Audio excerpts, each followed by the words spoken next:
Is that your real voice? Oh, it's been a while since we did this. It's been a while. Hello and welcome to What Say You, episode 30.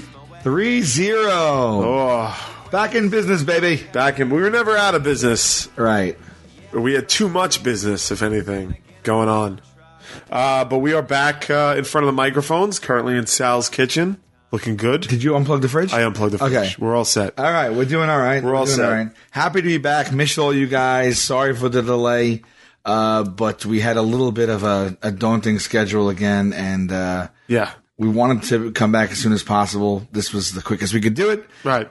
We tried. We lugged these mics and recorders all over the country. That's true. We packed them. And We just didn't get a chance. It was just, we were just chuck. Like, we're now at the point where people who need to, it's going to sound real douchey, but it's just a reality. But like, people who need to speak to us need to come on trips with us just to get like a meeting with us. yeah, It's fucking crazy. people we work with. Yeah. People we work with, right? It's not like I'm like, you Mom, should- book passage. If you want." No. Like work people, like now, like fly to like fucking Baltimore or somewhere just to be able to sit down and talk to us, because we were shooting 2 TV shows at once. We have wrapped Joker's Wild. Yeah, that was so. Have we ever spoke about Joker's Wild on this? I don't know. Do people know? We've been trying to speak less about our other jobs Yeah. on this, so maybe not. But we did get 6 episodes of a sketch comedy show, and I thought it went really well. Yeah, it's called Joker's Wild. Right. Not my favorite name in the world. We made a list of like 100 names, and we wanted to have Jokers in the title so it would have that connective tissue and Right. people would associate it. But I didn't really want it to be a pun but then I like Impractical Jokers is punny too. Well, we didn't like that. We hated it. I have the footage of you. I gotta dig it up. The video footage of you when you found out. Oh, you have that. I have it. I have, like, when we told you the name of the show was going to be Impractical Jokers. Yeah, and I'll tell you what, I've come around. I completely come around. Oh, And yeah. One of the reasons it actually is good, and props to them for foreseeing that, is that the name of the show became, our name. It's almost like an eponymous thing, what I mean. So we're now known as the Jokers, and before, really outside of the show, we're the Tenderloins. Yes. But it's kind of synonymous with the brand and who we are. So if it was Mission Uncomfortable, which was our initial title for it, it wouldn't have had the same effect. No. It would have been see the cast of Mission Uncomfortable. Right. People latched on to us as Jokers. Now, when we first started, I was like, that's corny, man. Right. There they are, the Jokers, the jokesters. You know how people play practical jokes on people? These guys. This is impractical. In parentheses. Yeah. It's impractical. And I was like, it's kind of corny. I was like, everybody who I respect in comedy, I feel like they would write a name like that off, and I didn't want to be immediately grouped in that. But I think that the show just struck with people, and people just accepted the name right away. Right. And thus, I hope the same thing happens with Joker's Wild. Well, they're not going to really call us Joker's Wild. They're going to probably just say the Impractical Jokers, that's other all. show, whatever it is. Right. But it is another pun on Puntastic. on a card thing. As we were as long as they don't Photoshop jester hats, Joker Right. hats on us and stuff, which Was always a long-standing rule of ours. Please do not ever use a jester hat in any of the advertisements. And they tried. Well, they hired, what happens is they hire outside, companies to draft different types of campaigns. Right. And it always inevitably comes up. It's all of us in jester uniforms, Right. or on a playing card or whatever. But so we ended up choosing Joker's Wild. And whatever. I think it's not bad because it kind of ties the two together. But then again, just like people were oh, they're impractical. I don't want to be oh, they're running wild. Girls Gone Wild, Joker's Gone Wild. Although we do show our tits quite a bit in this fucking show. And they're not blurred. No, they're not blurred at all. But it was a good week. We had an interesting set, which you guys will see soon. And on the set, we were able to put various trinkets of our own, including the What Say You Podcast 2013 Stitcher Award. That's right. It's on set. Yeah. And explain to them what would happen with that. Well, Murray, I will say this. He's turned around. He's come around. No, he has come around because he has to. Right. That's the only reason. He's like, well, I had to make this a joke and play into the joke now, and that's what it is, because I can't possibly be serious. Right. And no one will stand for that, and I'd be an idiot to be serious. So now Murray has conceded to that, and now he jokes with us about the podcast. Right. Saying it's an AM radio show. I don't listen to AM radio, so I've never heard the show. That's his latest. I love all the people coming up in What Say You shirts at our tour and yelling out, go fuck yourself on What Say You during it. It's so great. Yeah. But he's taken to signing the shirts, the What Say You shirts as a gag. So he's trying, he's doing his best. Yeah. So, how about, among other things on the set, you put your motorcycle on set. Yes. Pop you brought on set, which is an oil painting of an old man that you found in the trash about 15 years ago. Walt Flanagan and I found it. He named it Pop, and I stuck since. You'll see that up there. I brought a piece of furniture from my childhood home that my parents had, which was a 3-foot statue of a chimpanzee eating a banana. Right. That I kept. My parents tried to throw it out like 100 times, but I kept it in my attic. And it was the right call. It's fucking awesome. It was of sentimental value to me. I have pictures of it when I was like 1 year old with it. So we brought it and put it on set. It didn't really look out of place. No, it looked pretty good. Yeah. It looked pretty good. It was a good set. Our team did a good job anyway. Yeah. So that's September 25th. September 25th is when it airs. We found a nice space in, props to, Pete and especially Will Thaxton and everybody who worked on the set and found it and Adam and all those guys. And I didn't necessarily see it, the vision of it. Like I was like worried about it. Right. But in the end, it was a really cool set. They pulled it together, man. And what could you want to just tell them what they can expect from it? Like we did all sorts of fun stuff. It's not just straight sketch. I mean, yeah, we did some stuff. Like we had an audience there. Actually, you know what? Some people felt a little burned by the audience process. Yes. We found out it was out of our control completely. Believe me, we were not in charge of this. And not that the people who were in charge of it fucked up necessarily. I'm not throwing anybody under the bus. Yeah. I just know it reflects upon us when this happens. But some of the audience that came weren't able to get in. Some people came hours early and then had to wait outside in the heat. It was like 90 degrees. Right. But there was just no place to put them inside. It was a very small studio. We couldn't get them in. And then afterwards, the first night, people waited outside for pictures and stuff, and I didn't really get to participate in that because I was inside doing business for another hour. Right. Murray ran out and did. Anyway, the point is, like, if you were part of the audience and there were some people who vocally were displeased with the way it went down, it's a sincere apology. If we had been aware of it, it wouldn't have went down like that. When we found out about it, we took very careful steps to make sure it didn't happen again for the next. It didn't happen again, and they should be reaching out to anyone who felt they got burned. That's the other thing. If you did get burned, and they took. We're talking a very small percentage. I mean, like 10 people, but yeah, just mention it. It's not everything's fucking sunshine and roses. Right, and I mean, you know what? We're sending. I think we're sending along some stuff for them in the mail. Oh, I think we just wrote hashtag go fuck yourself in an envelope and mailed it to him. Right. Because. Right. With anthrax. Right.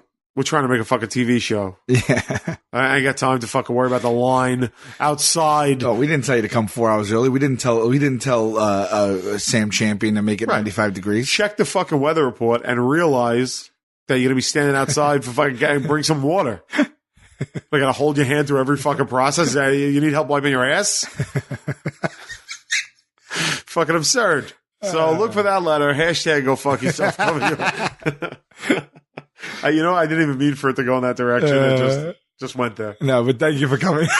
No, thanks for coming. Yeah, we had like I think 6 or 7 audiences. They were packed in there, and and we were able to get some really fun guests on the show. Oh yeah. Do we just not say anything, or do we say? Go ahead, go. There's a segment where we just like answer like real mail, and so we have a different person play the mailman in every episode, and then that way we could just invite on friends and have a different person every episode. So The mailmen were played in the first 6 episodes, respectively, by Jiggy, who is Mark Jagarian, Right. who is one of our opening acts and friends. Yes, and very important to What Say You, because his voice That's right. is the basis for the Nugget voice. That's right. Yeah, like a Nugget started out as a Jiggy impersonation Right. that we appropriated and made the Nugget voice. Yes, he used to come on tour with us, and he used to be like, "You guys know like Jiggy?" Jiggy. We didn't know that we were supposed to. We didn't know that we were. It's apparently in comedy you're supposed to haze the opening act. Really?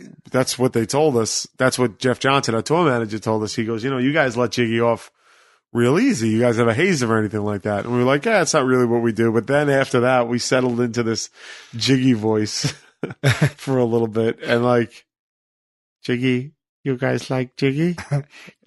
Jiggy, come to lunch. Can Jiggy eat lunch with you guys? No, Jiggy. Which is Nugget. Jiggy was more like innocent and like wanting to be part of stuff. Yeah. And then that voice changed to Nugget, who is a sociopath. So how did we not put a Nugget on the set? I said that to you the first day, and then we forgot to bring it the next day. Yeah. Stupid ass. That's all right. We got the award. We'll get it. If they pick up more episodes, we'll throw them out. Yeah. But so Jiggy's the mailman. So is that Jiggy was in Mailman in episode 1. Actually, I don't know how the episodes are going to play in order. Right. We got Chris Gethard to be a mailman. Sure, who's awesome. He's it's awesome. the first time I ever met him. Oh, really? Very nice guy. Yeah. All these guys, by the way, everyone I'm going to tell you, came within less than either like 12 to 24 hours notice. We asked them to do it. They got there on their own. They just did us a favor. They took their time out to do it. Unbelievable. So kind of them. So Chris Gethard, who's a comedian that we love, did it. Steve Byrne from Sullivan and Son. Of course, you guys, sure. I'm sure we've mentioned him a million times. Well, he's been a guest on this podcast. Oh, the very last episode. Yeah. Yeah, that was over in Nashville, but he was in town doing some stuff in town, so he came and did it. And actually, Steve canceled stuff to be able to do it even, which was unbelievable. Sure, because actually this is going to come out. Declan, I guess we're going to put this up tonight. It's Friday the 20th. Yeah. So it's either tonight or tomorrow. Sullivan and Son returns for a new season the 24th, Tuesday night, on TBS. I think at 10, right? Is it 10 or 9:30? Well, we can look it up right now. Yeah. We're super excited for it, man. Yeah, it's gonna be a lot of fun, and we saw some of the plans they have for this season. Let's see. We're actually supposed to be on this season. 10 o'clock, yeah. We may still be on this season. This season? Okay. They're still shooting. Yeah. We were trying to get our ducks in a row in order to be synced up to be on that show. Yeah, but Roy Wood, who was our first ever guest, is on it. Owen Benjamin, who was a great guest of ours, is on it. Steve's great guest is on it. It's his show. So it's, Ahmed is on it, and he hasn't been on yet, but we keep trying to get him on ours. Yeah. So he was a mailman, and then Nick Turner, right, who's a New York comedian who actually was doing our studio. He was our studio comic for the 3 or 4 days, and he actually was hysterical too. Yeah, he was great. Yeah, like when he was like, I don't know why I'm still explaining it. And then we had Adam Richman came on. Oh yeah, you may know Adam as the host of Man vs. Food or 1,000 other shows. I don't food related shows. Yeah. Yeah, Adam is great, man. He was actually he killed it. You don't know what to expect because he's not known as a comedian. Yeah, he was real quick. He was good, man. Yeah, he was good. So yeah, we got that's just plus we have Joe Gatto on the show and James Murray. Yeah. Oh, and last but not least, my dad was in it. Oh yeah, that's right. Yeah, that was good. He did good too. Yeah, he was really. Your dad's got a lot of charisma, man. I thought he was gonna clam up a little bit because we were in front of like 100 people.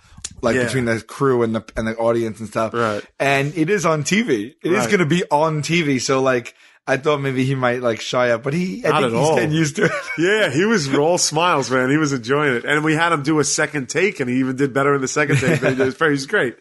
He was great. So that's coming your way. Yeah.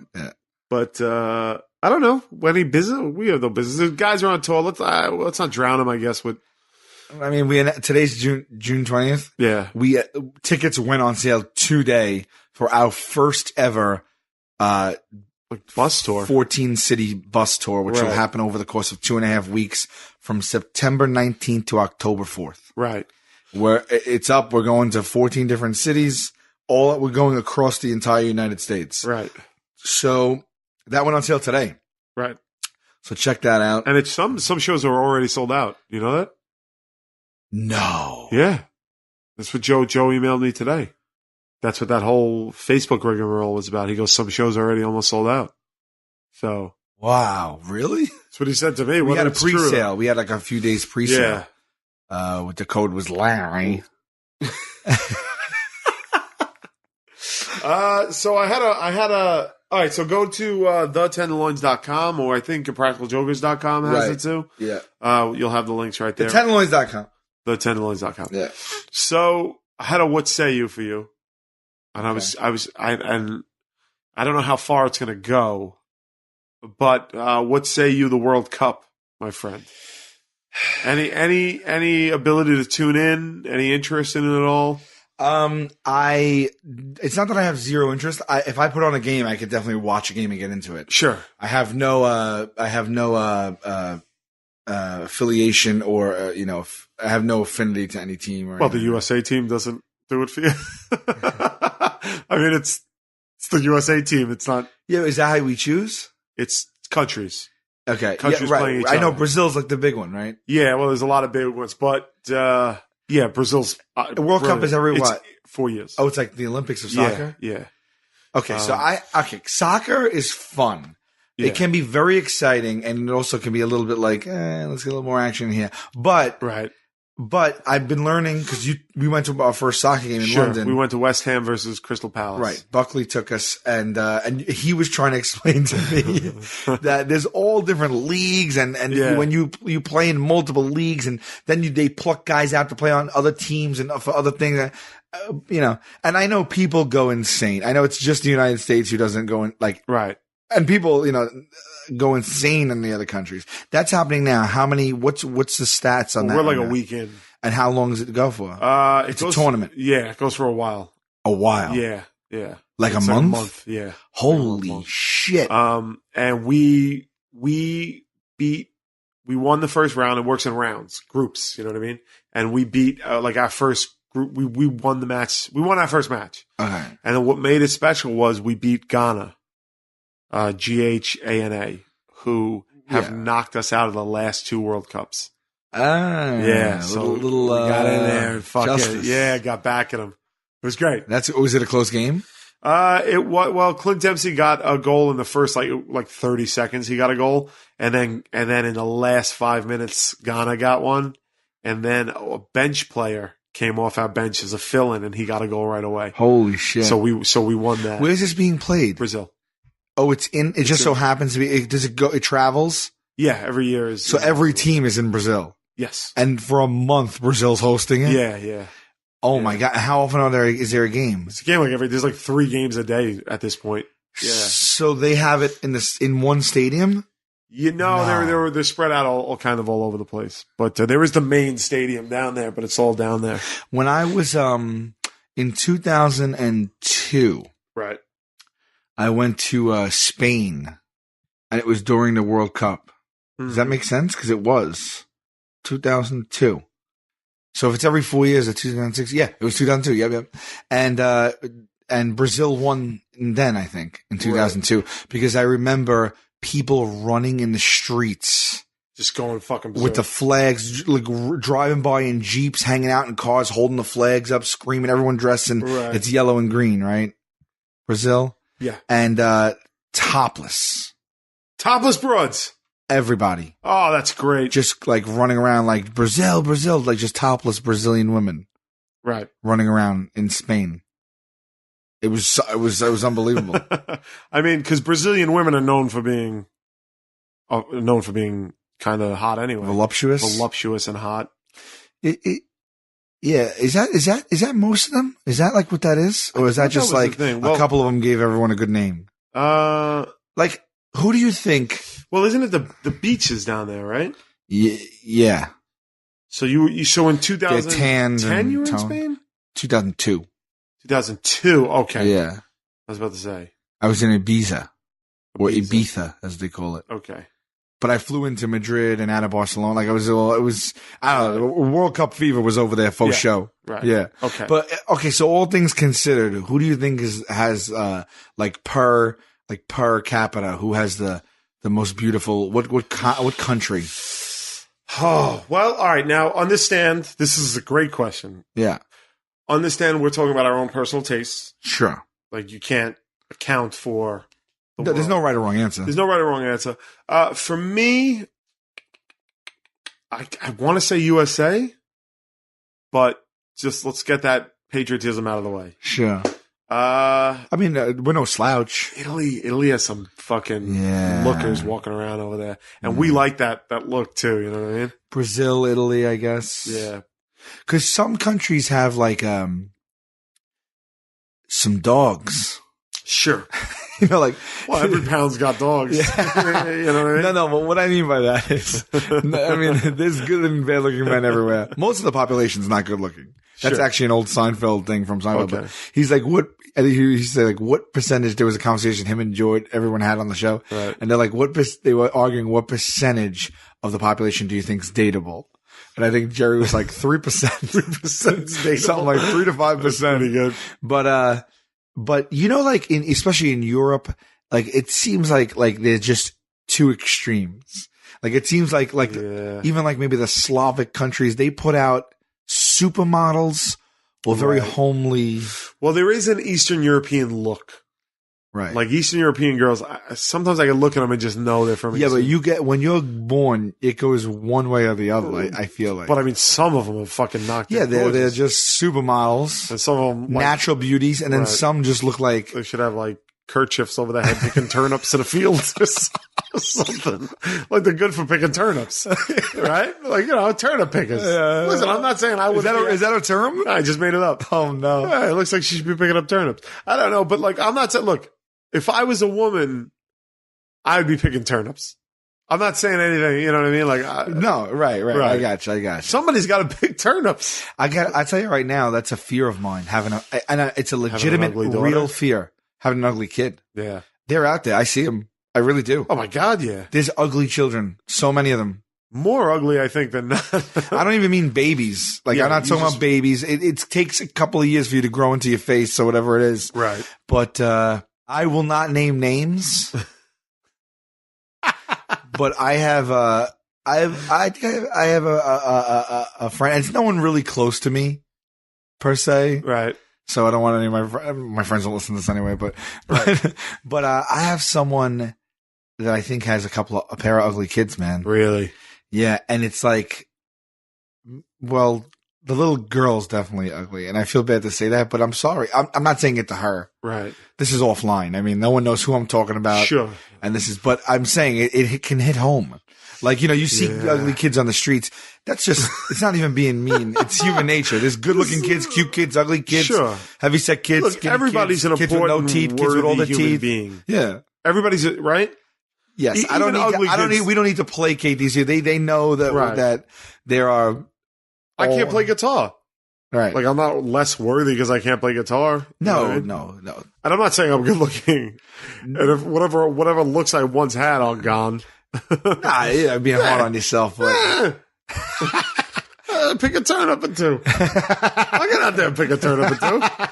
I'm all right with it. So I'm trying to see if I keep talking about this, I'm going to start feeling guilt inside. Well, I have a similar story where a girl that I knew, never dated her, never hooked up with her or anything like that. Yeah. But I ran into her and I was legitimately happy to see her because I was kind of friends with her in high school. And she had a baby, a little redheaded baby that, oh my God, just looks like the stalk just dropped her in the ugly tree and like she just hit every branch on the way down. Like her face was like pushed in and the sun was in her eyes too, the baby's eyes. So she was like all scrunched up and this shovel little fucking nose. I think you gave you got to be careful there because you implicated it yourself. That he's a redhead. Redhead, yeah. Yeah, but there's not too many of those, man. How many friends do you have with redheaded kids? It's all right. Well, I don't know if it is. Well, look, here's the thing. the mother knew the kid was ugly. No. Yeah. No. Yeah. What do you mean? Said she hopes she grows into a face. It was like a 1-year-old. It's like a 1-year-old. Yeah, it was an ugly Well, you know kid. what? As much as I was about to be like, I can't believe that mother, you know, the mother can't tell the kid that. No. You know, she can't. It was a girl, too. You can't tell the kid that. You never can. You never will. You Sure. can't. It'll ruin the kid for life. And you never know. The kid might grow into. But I guess that's a straight shooter right there. Yeah. For her to look at you and be like, I hope she grows into a face. She gives you a wink like, we both know what's going on here. And she's pretty. So, and I never met a husband, so I'm assuming her husband is That's the case of what I got. Yeah. The one I know is the husband's like an ugly looking dude. Not the best looking dude. You know what? Sure. No. He's probably normal, but if you took all of his worst, he doesn't look that good. He's picking turnips. Yeah, like he looks like his face got hit with a fucking frying pan, actually. A hot frying pan. Hot frying pan. But the mother is very, very, very pretty. Right. And the daughter she didn't swipe one gene from the mother, man. It just looks like a young female dad. Like just you know, and you know, you're like, oh, maybe it's like, you know, because I guess like I was supposed to say it's been alive for years. She's been alive for years. I'm trying not to say ages or anything like that. Right, sure. I tell you the truth, no one would ever in a billion years guess who. Like, this is just someone removed from my life that I know. It's not like a friend or anything. Right. But I will say, like, so I've seen over the years, like, you know, the pictures, like Facebook, Sure. everything, and it seems to be getting worse. Really? Yeah. And I feel bad, but like, you know, when you like click, like you're on Facebook and you like click the next photo, like, so I literally did this one time. Ooh. Really? Yeah. Really? Yeah. To have her, can I look? Oh, then I feel bad, man. Shit. Well, how do we address this? Let's talk about this for a second, because we don't want to appear. What do we not want to appear right now?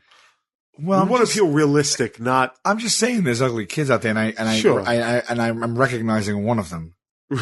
That's all I'm saying. It's not like I'm not trying to be mean to the girl. She's probably the sweetest thing in the world. I hope she grows up and becomes has a health, wealth, and wisdom. I don't know what to tell you, but the fuck is ugly.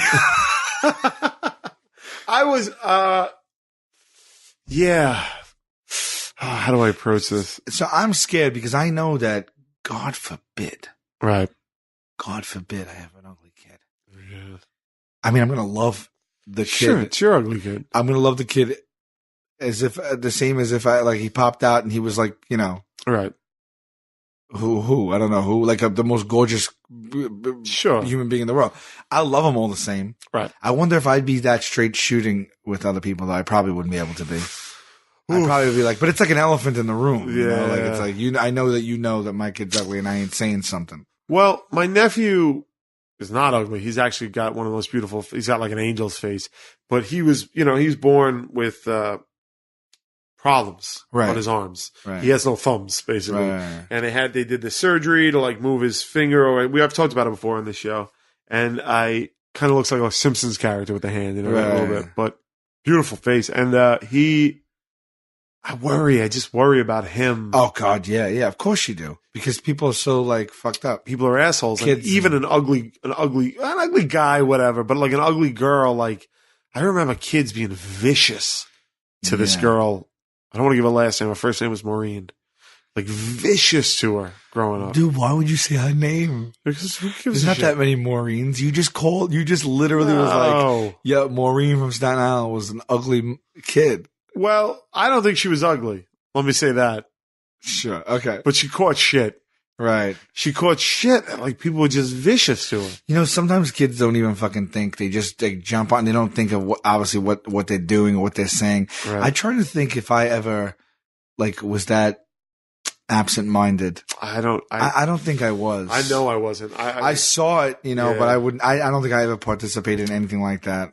Did you ever have anybody say anything to you as a child that still can affect you, like just fucking gut punch you today, or have we reached the age where that's?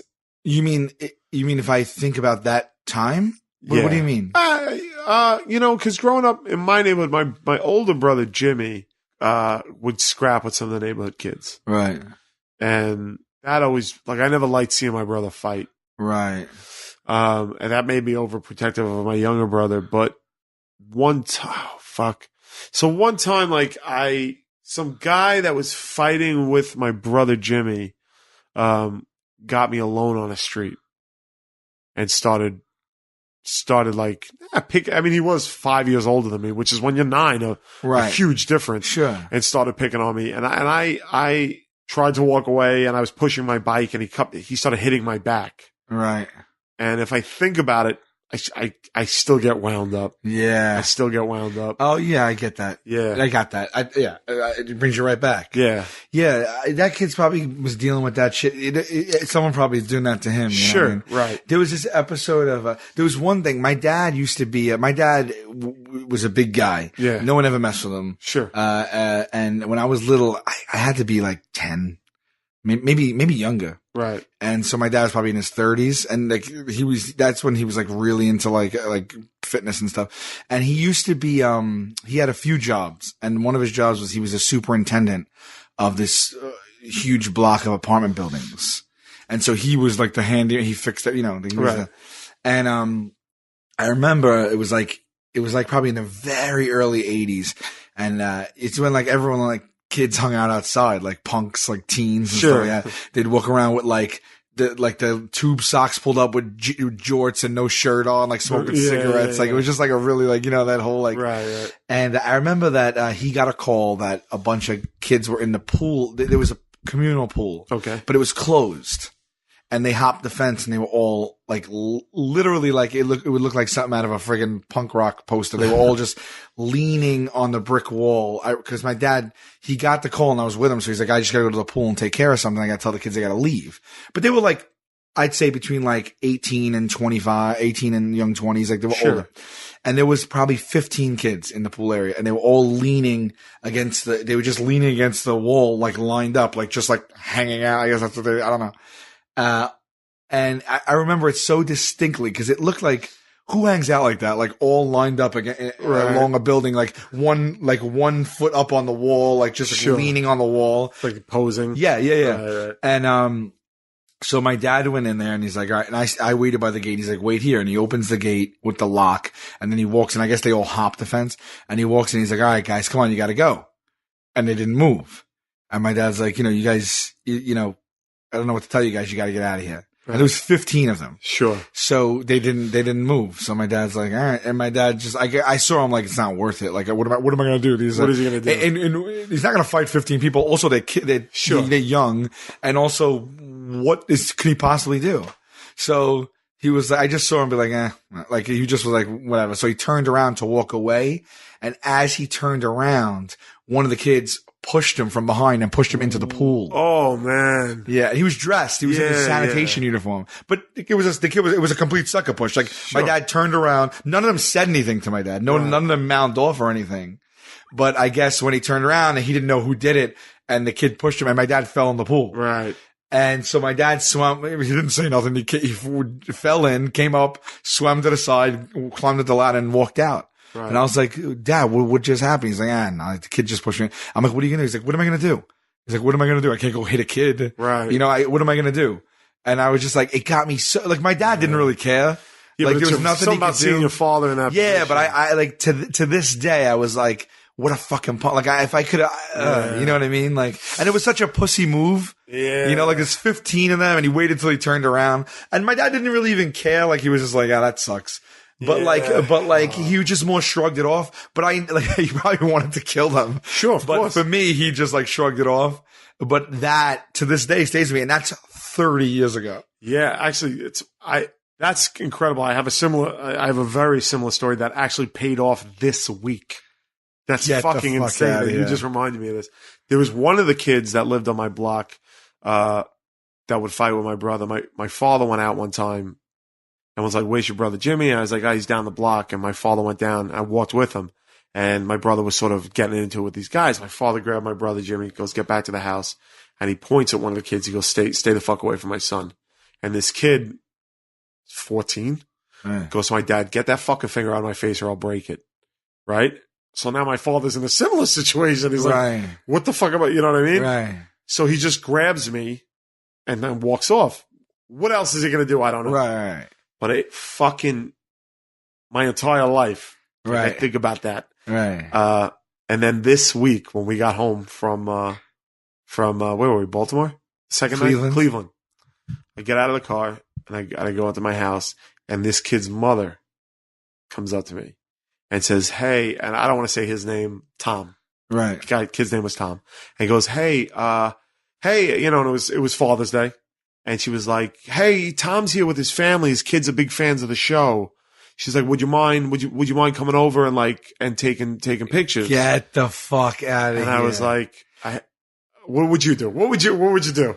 Like, what do you do? Oh, man. What do you do? All right. So I'll tell you what I did first. I said, he was a kid. I said, I just got home. I said, let me go inside and just shower and get dressed. I said, cause I had that 6 a.m. flight that I almost missed. I didn't have time to shower. You know what I would have did? What? I would have went over there. Yeah. I would have saw the kids. Right. Been real nice. And I would have said something to them. Yeah. Maybe. I don't know. Maybe I would have said, something,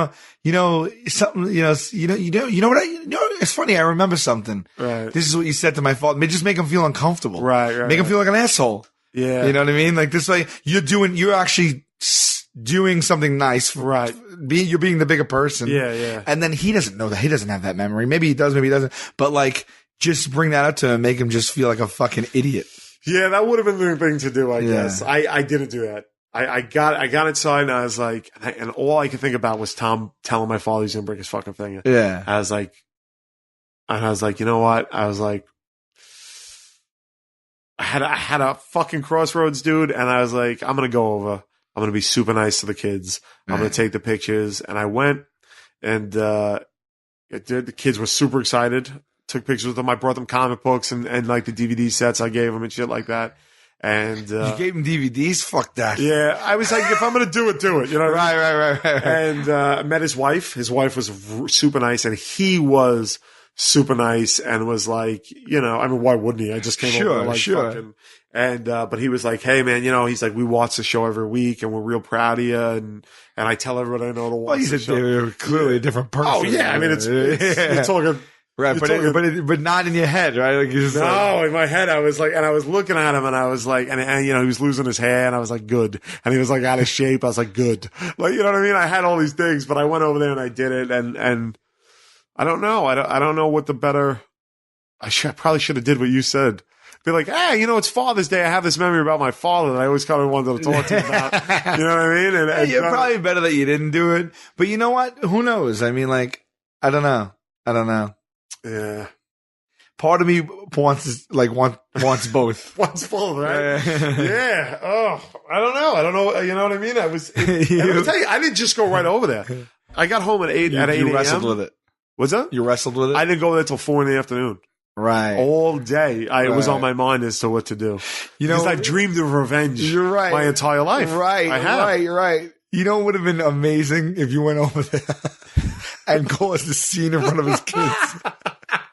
Like you would, like you just hear like the ding dong, like, and it's like, and you're like, well,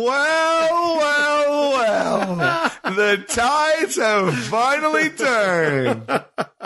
Oh my God, you're Brian from the Fraggle. Get your fucking fingers, your kids' fingers out of my face before I break them. Get these little fucking turnip picking fucking kids' fingers out. Get that fucking finger out of my face and into a turnip field. Just go berserk. Like they don't even know what the fuck I'm talking about.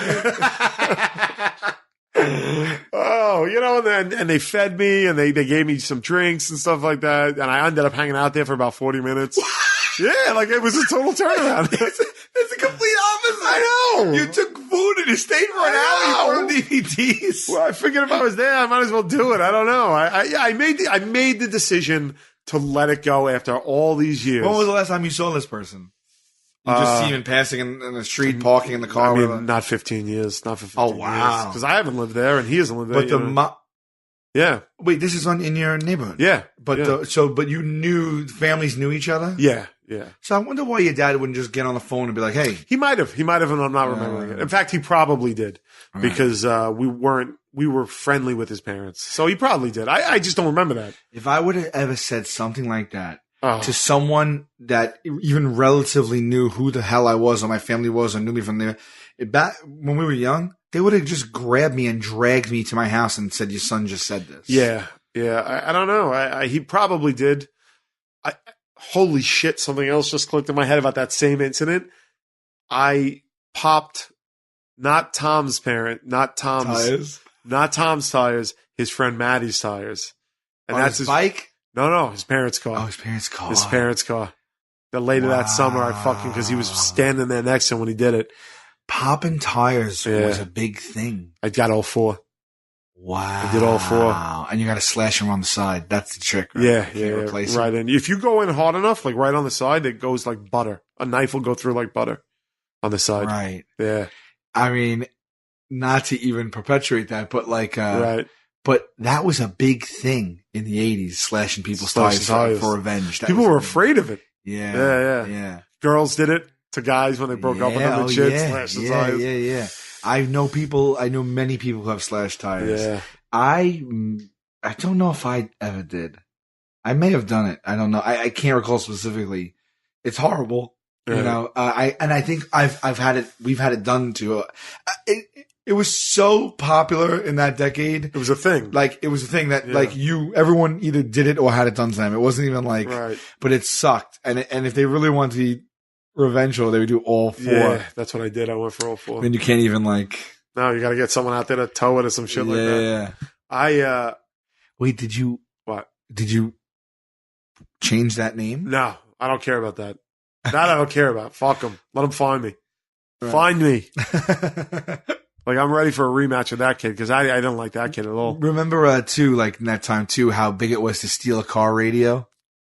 Oh, man, that was a big thing. Remember removable radios for a while? Benzie box? Yeah. The stage 1 of that was the whole radio came out. It looked like a garbage pail, like a lunch pail. And people would carry it around. Yeah, they carried it with them in the mall. They carried it was heavy. Yeah. Botch had one. Botch used to come to my house, ring the bell to come in, and he used to be holding his radio. That's so weird, man. And then they finally scaled it down to just the face of the radio. Just the face of it, yeah. And I had one of those. I had one of the face ones. And you know what I used to do? I used to pop it off and then like put it in the back seat under the mat. Right. And that was it. You know what fueled that? Besides just like petty thievery that was like much more in the 80s in New York, crack. Really? Crack was something that fueled that. Remember when crack hit an all-time high? Crack was whack. Crack was whack. Yeah. That's crackheads, man. Just breaking a window, grabbing some shit. Yeah, but in the suburbs of Staten Island, did that happen? There's crackheads everywhere, man. We were just talking about a crackhead. Yeah. We were just talking about a crackhead. I was at my dad's house for Father's Day. Okay. And my family was there, and we were sitting around outside telling stories. And there was a neighborhood kid who got, hooked on crack, and drugs and shit. Holy shit. And I won't say his name either. Let's say Tom. But crackheads are like, they become like something else, like a different, like it's crazy. Like, yeah. And I mean, I'm saying this with a comical slant. Like, they're everywhere at once. Like, this kid, he would see you every day, no matter where you are in Staten Island. Really? Like, crackhead, they just roam. They just roam. And like, he would always, like, I cannot tell you, I swear to you, how many times he would just come out of a bush. Really? Like, yeah, like, just like, oh! And you'd see like the bush shaking, like, he'd come out like, Sally! And and then you're like, oh fuck, it's fucking Tom, man. The fucking bush shakes. I'm not even kidding around. Like, I guess cause like when we were kids, like you basically walk everywhere. Right. You take your bike or you walk everywhere. Okay. And you stay within a couple of neighborhoods of your house, but there's a, X mile radius that you're walking around. Right. But that's what you did all day. And when school was out, like you took your bike, you went to the store, you went to the playground, you went to this, you went to your friends, but you're always on the streets. Right. And as a crackhead, you got nowhere to go. Sure. Like his mom wouldn't let him in a lot. Like he was trying to kick, so he was on the streets, crashing at people's houses. So he was always on the streets. So like, even when we were like 2 neighborhoods over, like cause he's always looking for a ride or money or a favor. Cause he always needs to get more crack. So he'd always be like, as soon as you saw him, yo, you got $1, you got $2, and they just, you know it. It's a very common thing. They just lie everything out of their mouth to lie. It's like, yo, I just got to get on the bus because I got to get here. I have an appointment. Or, yo, you got to do me a favor. I lost my wallet and I just need $2 and whatever it is. And they always ask some money. And then when we got old enough, he was like a career crackhead. Like he became a crackhead when we were young, and then kept being a crackhead like all the way to like when we were like in college. Okay. So then we had cars, and I'm not fucking with you. I'd be at a red light, like 3 neighborhoods over. He would literally just go, and I'd look and it's him at my fucking window. He's like, Sally, let me get a ride, man, Sally. He's like, yo, my girl just kicked me out. I just gotta, and he would open my door and jump in. Oh my God. Yeah, but so now you have a crackhead in the car. Crackhead, full blown. And but we knew him and his family for years. He's from the neighborhood. Right. So it's like, it's just Tom.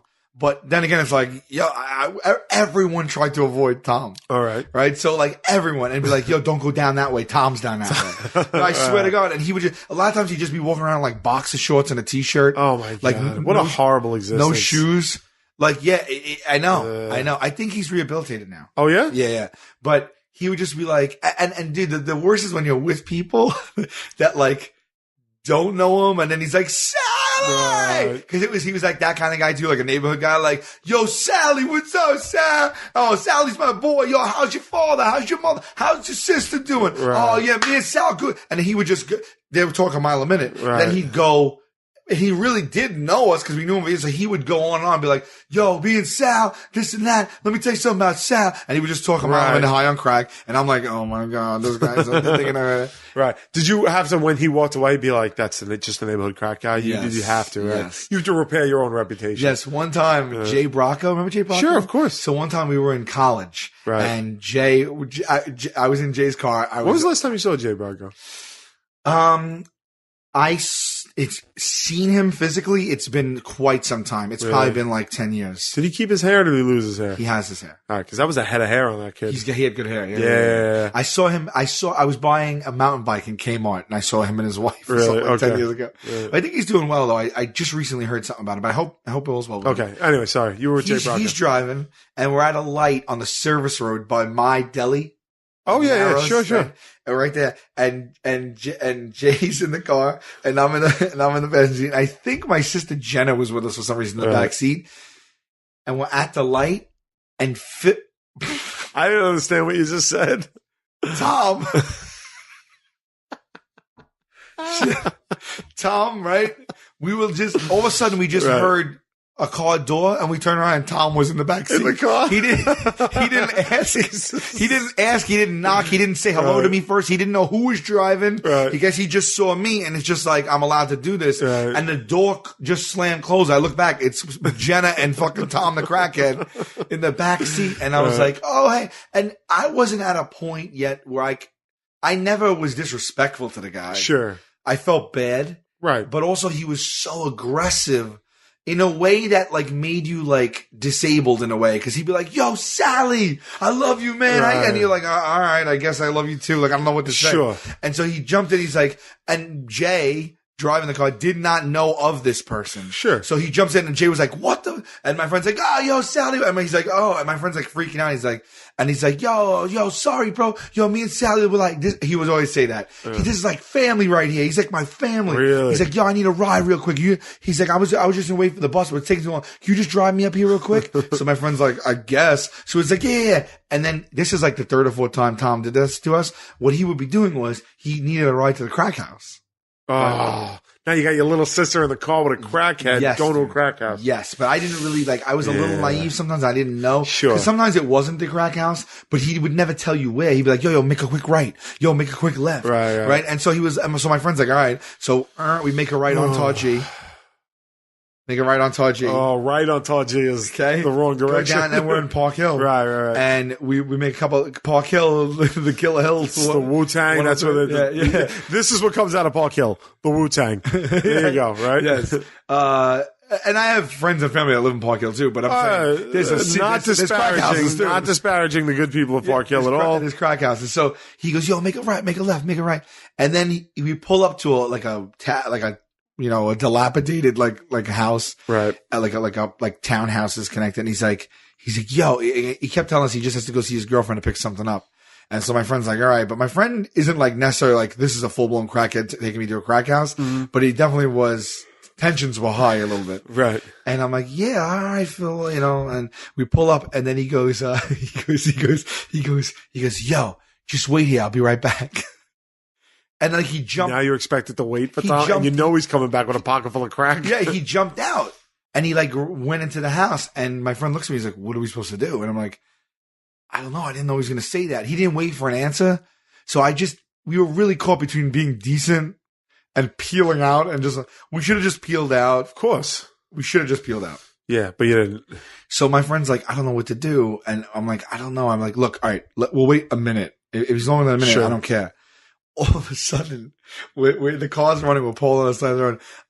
My friend like pulled up. So we were like maybe 20, 30 feet past the house he went in. All of a sudden we see him run Get out of the house and just start yelling, go, go, go. Dude, I swear to God, my friend's like, what? What was he saying? I'm like, he's running at us going like this, go, go, go. So my friend starts driving, but like, 5 miles an hour, just like pull away without him because he was running at us still. And then he started running alongside the car and jumped in the car. And and then he's like, go, go, go, go, go. My friend just peeled out and we just like leapt there. Without a doubt, something fucked up happened. Yeah. Maybe he like stole something or he didn't pay or the guy. What did he say? What? He didn't say nothing. I don't remember, but he didn't say what happened. He probably just told more lies. But yeah. So Well, that is harrowing. Man. I know, dude. Yeah. I know. And ever since then, it's like so we were just talking Lock about your that. fucking doors. We were just talking about that at my dad's house. How he usually just always pop out of the bushes and be like, "Yo, this is my family."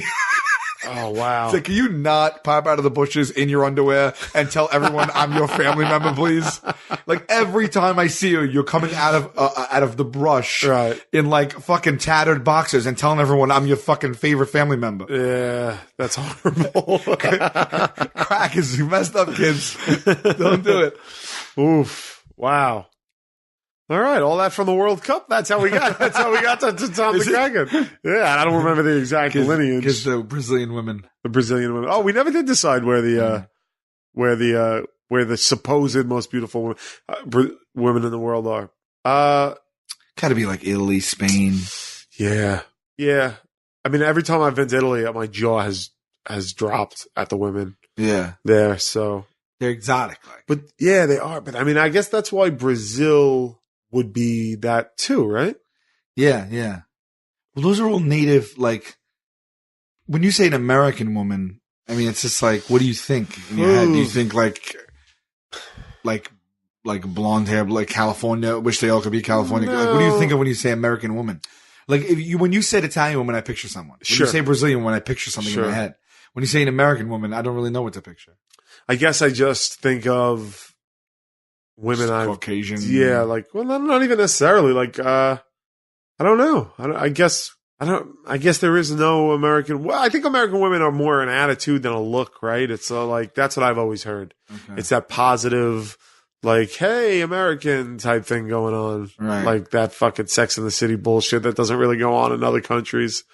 But I don't know. Sex in the City, you think that affected culture negatively or positively?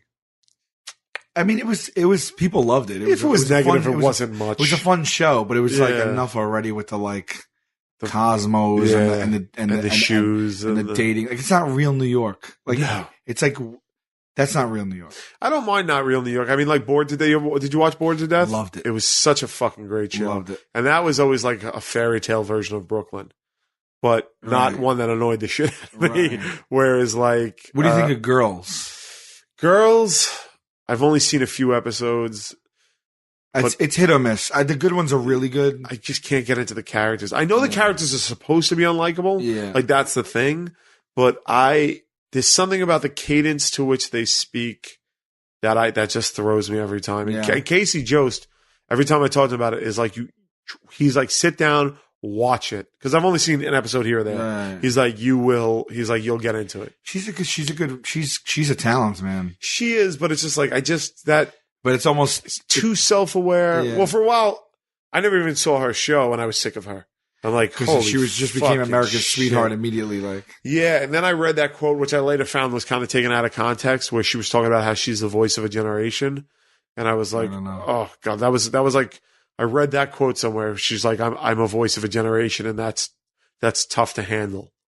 And I was like, what the fuck? Because you don't declare yourself the voice of a like some fucking generation. That sounds like some Murray shit. Yeah, right.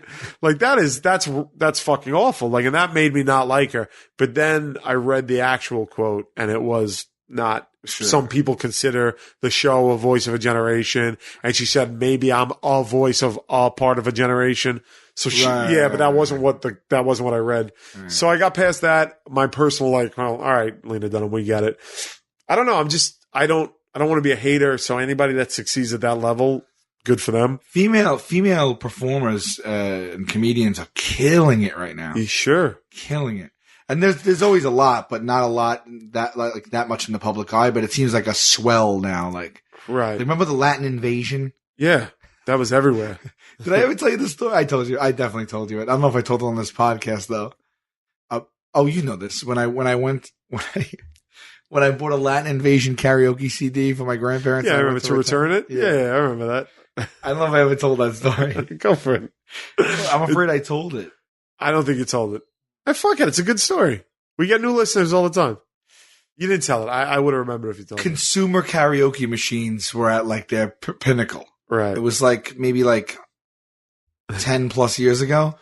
And I was trying to think of a gift for my grandparents. And I was like, my dad's parents. And I was like, they were young at heart. They loved to sing and dance. I'm like, oh my God, I'm going to buy them this karaoke machine. It has the built-in television with the words and all this other jazz. And you had to buy the CD, the special karaoke CDs that would have the words and stuff. Right. And I went to Radio Shack and I bought I had to think of popular songs at the time. And so they had a Latin invasion karaoke CD. So I bought it. And then I don't know if it was like, I think my grandparents were like, why did you? Sure. In my head, I was like, oh, it's because your parents were pretty elderly at that point. My grandparents. Right? Like in their 70s. Sure. Yeah. Right. So, but they were young and at heart and everything. Sure. I don't know what I did to tell you the truth. I don't know what I was thinking, but anyway, you were trying. I had other CDs, but I don't think the Latin invasion one flew with them. Like my grandpa was not going to be singing Ricky Martin, I guess. So it was like She Bangs. Yeah, exactly. That was it. She Bangs. That was it. It was She Bangs. It was Jennifer Lopez. It was Mark Anthony. It was all those. It was Enrique Iglesias. Sure. Like it was all that. And I totally forgot about the song She Bangs. Yeah, like what? Can you pull up the lyrics? Can we? Let's get into this. A second. What I think right now off the bat too is I'm making a new playlist for the new tour. Okay, so you're gonna put She Bangs on it. I'm thinking, do we come out to She Bangs from now? I mean, and don't ever address it. All right, at the very least, we're setting up some live What Say You shows for New York. We should come out to She Bangs. Well, we got Casey's song. Shit. All right, She Bangs. She Bangs. All right, what are the lyrics of She Bangs? Okay. And does this mean she fucks? Is that what this means? I think it was a double entendre. I think double entendre, meaning like she's a banging. She's rocking. She's a firecracker. She's a firecracker. She's a firecracker. She's ready. Okay, talk to me. Right. Tell me your name. Okay, so he doesn't know her. Right. So he's approaching someone. You blow me off like it's all the same. Okay. So I guess he went up to someone, approached him, said, tell me your name. A bar. She doesn't want no part of you. Sure. Like it's all the same. You lit a fuse and now I'm ticking away like a bomb. Yeah, baby. So now he's thinking about he's hook, line, and sinker for her. She's cat and mouse. Right. This is a gay man singing this, but yeah. All right. Oh, you're right. Yeah. All right. Yeah. So you lit a fuse and now I'm ticking away like a bomb. So basically, he's enraptured by her. Sure. He's on the trail. Or he's gonna go home and jerk off, and he's just counting down. I did not think of that at all. Oh well, we're here for interpretation. Okay. Talk to me. Tell me your sign. You're switching sides like a Gemini. Okay. So what's happening now? She talking to him again, or is she just lying? I think he took a guess at her sign. But what does she mean? You're switching sides? Maybe she took a drink from him, gave him a little hope, but now she turned her back to talk to her friends. Oh, next line. You're playing games. That is a game. And now you're hitting my heart like a drum. Yeah, baby. I mean, he just met her, settle down, but yeah. Right. So now she's flirting. Sure. She's flirting. Right. Okay, so he's being persistent. Yeah. Well, he's Latin. You know how Latin guys are. They love that shit. Yes. They love the thrill of the hunt. Sure. Whereas I love the thrill of Netflix Right. and just sitting at home. Well, I'm part Latin, and I'm with you. So I missed all that Latin passion. Sal doesn't bang. So if Lady Luck gets on my side, we're gonna rock this town alive. All right. So far, he's not being sexual. He's being positive. Yeah. He's saying, if something goes my way and I get a chance, we're gonna have a great time. Okay. I'll let her rough me up All right. till she knocks me out. Is that literal? That's not literal. No, right? no. It just means like let's party till we till he drops. till we drop. Okay. Where do you stand on Ricky Martin, by the way? In what capacity? Where do you stand on Ricky Martin? What's your position on Ricky Martin? As a talent? As any, all the above. Well, I haven't really. Well, he always seems like the nicest guy in the world, so you can't. I haven't seen or heard of him in X amount. I don't really Maybe know. I'll do a little research. Is he on Twitter? Maybe we can get him on the show. Oh, we haven't done that in a while. Yeah. Follow someone. You're right. All right, you do. I'll do some Ricky Martin. Okay, well, because she walks like she talks, and she talks like she walks. Now, what the fuck does that mean? He lost me now. No, she walks the walk, she talks the talk. Isn't that just a take on that? Because she walks like she talks, and she talks like she walks. Because she walks like okay, so she's no, but she doesn't. He's on Twitter. Is he? He's really big, I think, still down. Well, first of all, let me tell you what I know about Ricky Martin. Go ahead. He was one of the rotating members of Menudo when he first hit fame. We're never going to get him. He has 10.2 million followers. Look at this fucking photo. Holy shit. What? Look at that. Ooh, that is a young Ricky Martin. That's a bad look. Well, I bet you back then it flew. So, I mean, follow him. Stranger things have happened. Sure. So I'll tell you just what. follow him on my personal account. We don't want that. Well, he's going to see it. He's not going to see it as 10 million followers. He'll see it. I don't mind. Oh, there you go. He tweeted back. How great would that be fucking if like he was like, hey, Brian. He's like, oh, what's going on? You look at his Twitter account, the banner page has him dancing on a beach with guys and girls, and he's in like a linen vest with like a bad tattoo on his upper arm. Ricky. He used to be like that.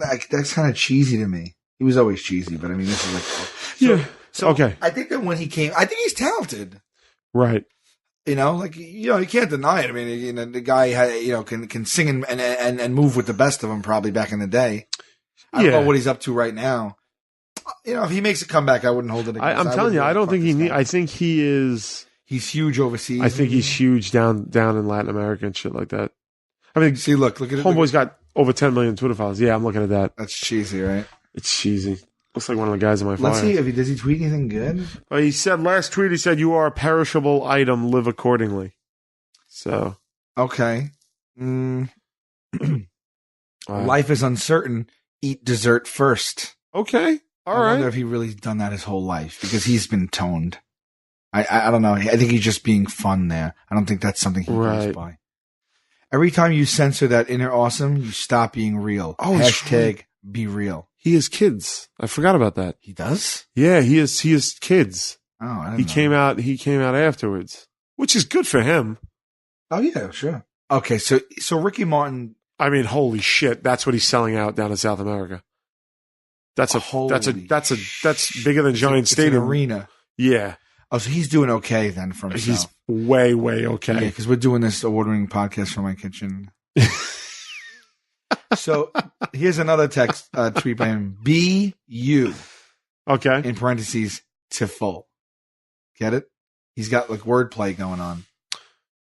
Beautiful. Okay. Like be you. Is he typing that or is there someone? Oh, I gotta think that one's his. Yeah. Whenever you're feeling down, remember you're the sperm that won. Oh. That was a retweet from someone else. Okay. Well, so he's all over the place, really. He's writing fun little things. Yeah. Life becomes easier when you delete the negative people from it. All right. I mean, a little trite, but here we go. Let's see. Smile. You don't have all the problems of the world. That's bullshit. I mean, what he's doing here.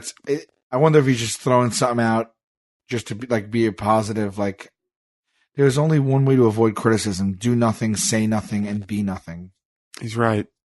For those who served and still serve, thank you. Never forget. He is, Don't let anyone kill your vibe. he's a special case, huh, this Ricky Martin? He's Think got out of life the figured out. box. Think out of the box. Ask a child for advice. Oh, I'm not going to do that. I'm not doing that. The fuck does, you know what my problems are. I'm going to ask a kid about this shit. I wouldn't mind that. But then I'm going to tell the kid if his advice is, if I think it's stupid, and he's ugly. Yeah, well, then you're not really you're not paying it back to the kid. He tried his hardest, and now you're just berating an ugly child. It's not my problem right now. I would curse it sometimes. New York, New York, I fucking love you, New York. Okay. Okay, calm down. The distance between your dreams and reality is called discipline. Is that true? I mean, you could fill in a few words there, but sure. Do you ever stop to think how lucky we are that there's 4 of us in this wild ride? Because there have definitely been times where I've been like, the other guys will pick up the slack on this one. Right? Like, has that ever occurred to you? Or are you giving you 100% every day, all day? No, it definitely helps. Oh my God, it helps. Yeah, here's some bullshit. This is some hacky Ricky Martin shit right here. Everyone has an annoying friend. If you don't have one, it's probably that's hack shit, man. Right. You have to believe that in the end, all the dots are going to connect. All right, so that was Ricky Martin's Twitter. Yeah. We're following him. God bless him, and hopefully he'll come be on our podcast. Is he you're Ricky Martin? Is he having raucous gay sex every night? I hope. Right? Sure. Like he is. He's Ricky Martin, right? Like there's no shortage of men. He's living La Vida Loca. Right. So now let me just go back. So she walks the talk and she talks, but let me tell you something. She walks like she talks like she walks. That's a play on she talks the talk and walks the walk, but that's not what she's doing. She's not being a straight shooter, straightforward. She's toying with him. So that's a little bit weird for me there. Sure. Because she walks like she talks and she talks like she walks. She bangs. Well, maybe she just walks sexy and she talks sexy. Okay. She's dressed in a little dress. She's out with her friends. She's got a little party dress on. So it's not walk. Right. Okay. So it's just like she's sexy all around. Sure. And she bangs. She bangs. Oh, baby, when she moves, she moves. Mm-hmm. I go crazy because she looks like a flower, but she stings like a bee, like every girl in history. I've always disagreed with that line. Yeah. What does that mean? Maureen did not look like a fucking flower. No. She looked like a turnip. Yeah. What about these ugly kids the ugly female kids that we just talked about? Right. She bangs. There were some real dud women out there.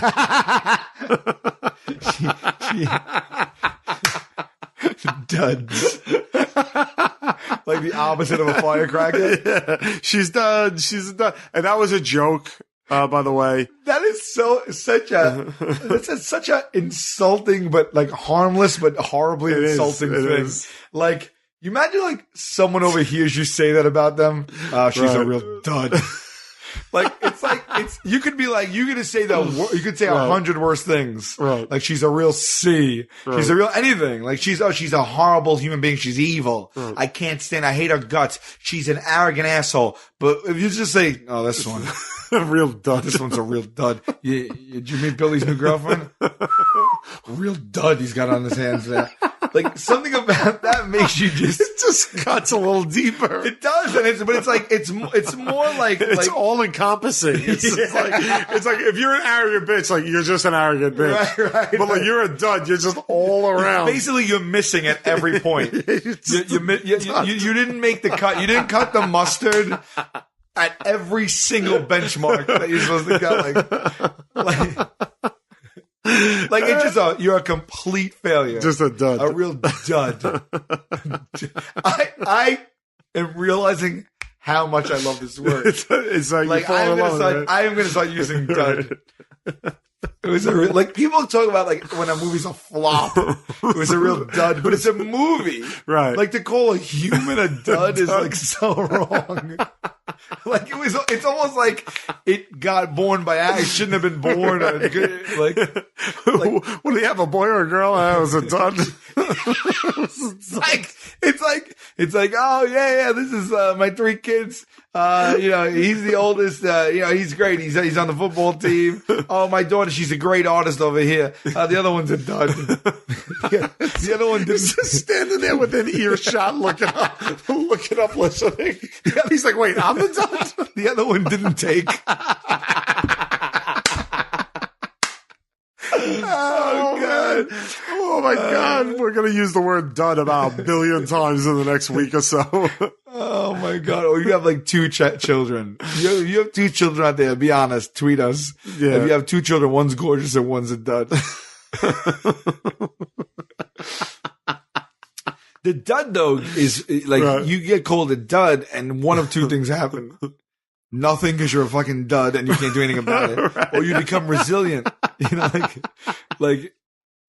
become like a Right. resilient, like from dud to stud. Right. Right. Oh, that's a good TV show. From dud to stud. Dud to stud. Wait, we gotta write that down. Remember Studs? You don't remember the TV show Studs? It was on like Channel 9, No. and it was like 3 guys and they had hearts, and it No. was like, you don't remember fucking Studs? I looked this dude? up. Studs? What Yeah. year was this? What era are we talking about? Early 90s, late 90s, late 90s maybe. I think it's SUTDZ possibly. Studs TV show. It's TV dating show. Yeah, and it was hosted by Mark DiCarlo, that actor. Studs the game show. Here, look. Let me see. 91 to 580 episodes. What the fuck? How did I miss this? Maybe I'll Okay. see it. What is it? Syndication. 19. It was only on from 91 to 93.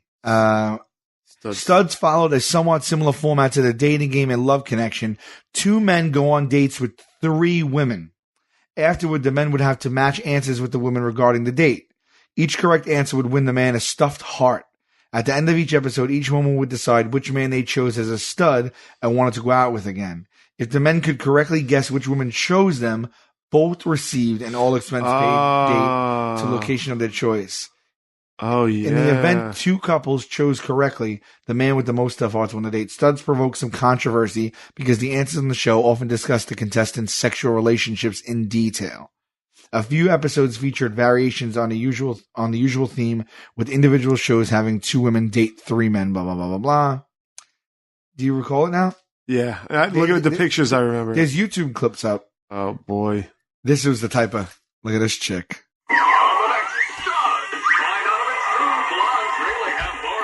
Yeah. He knows what he wants and knows how to get it, and he's got a splash of bad boy in it. What'd you think when you first saw her? She looked real nice, like sexy but sleazy. Under that rough exterior, he's a real angel. Wow. It was so popular when Yeah. it was really popular. Studs. Studs. From stud to dud. Okay, so what we're getting sidetracked all over the place. Yeah. Here. What were we saying about duds? Well, Ricky Martin, we came from the song. Like every girl in history, I said some women are real duds. What did I want to say about duds? That's bad. I'm going to start calling people duds. Look at this dud. So dismissive. Like a dud firework, like you're expecting, like if you ever lit an M80, like duds, you hear the word duds on July 4th a lot. Like Right. if you light up like a bottle rocket or you Sure. get like a gross of fireworks or you light an M80 and it's supposed to like literally It's a dud. like, blow and then like what happens? It just fizzles out. Yeah. The wick just burns into it and then it doesn't blow up. Nothing happens. And then who's the fuck's going to approach it? Because what if it's delayed for some reason? The only time you hear it is that and like World War II movies when like a shell hits a camp and everybody thinks they're about to die and then they're Right. like, it's a dud. Right. Yeah, that's it. Okay, so I wonder if any of my exes would describe me as a dud boyfriend. I wonder if I've ever been described as a dud. It's one of the reasons I don't look at misconnections Really? on whatchamacallit, on like Craigslist. Right. I always wonder if I ever had a misconnection. Does that actually work? Yeah, but who's going to do a misconnection and say, there's you and me, like 4Train, flip flops, summer dress. I was eating an ice cream sundae. You, a real dud. Wait a second, I was the dud on the 4Train today. No, that works. I know people that, you know what it is? The people that look are the people that look on it. Right. You know, so if I'm a misconnections type of person, Right. and I see another person that's a misconnections type of person, Right. as long as they both know to check their misconnections, people are getting together all the time because they constantly checking misconnections. I've never once in my life checked misconnections. No, I never did in my life either. They're fun. They're fun to read though. That's another thing we should do in another episode. Yeah. Just go look up Craigslist. We should look up all sorts of Craigslist ads. Let's do that next episode. We'll do like a Craigslist episode. Okay. Also, I actually haven't spoken to Declan I actually forgot we had mics in front of us, by the way. I haven't spoken to Declan in a week. I've been off the radar. I've been going through some, treacherous personal waters for a little bit. So I've been off the map. I haven't really been on Twitter. I haven't really been communicating much. And Declan, I've given a text like once a week. I haven't really been in contact with him. So I don't know if he went through the Nugget Film Festival entries for us or not. Right. I will reestablish. Well, now I owe him money, so I'll pay him. That's what I'll do. Declan, I'll pay you the money and then ask you for a favor. So that's how we'll do it. That's how we'll do it. Yeah, I owe him for the London shows. So I don't know if Declan has gone through them and compiled them for us. Like I don't even know if that's something that he would think that he wants to do for us or not. So I don't know. I have to get that information. We have not forgotten the Nugget Film Festival. It's been a really crazy month for us. Yeah. So we're back on board though, and we'll be getting, now that we're only back to shooting one TV show, we should be able to have a little bit more room for extracurricular stuff.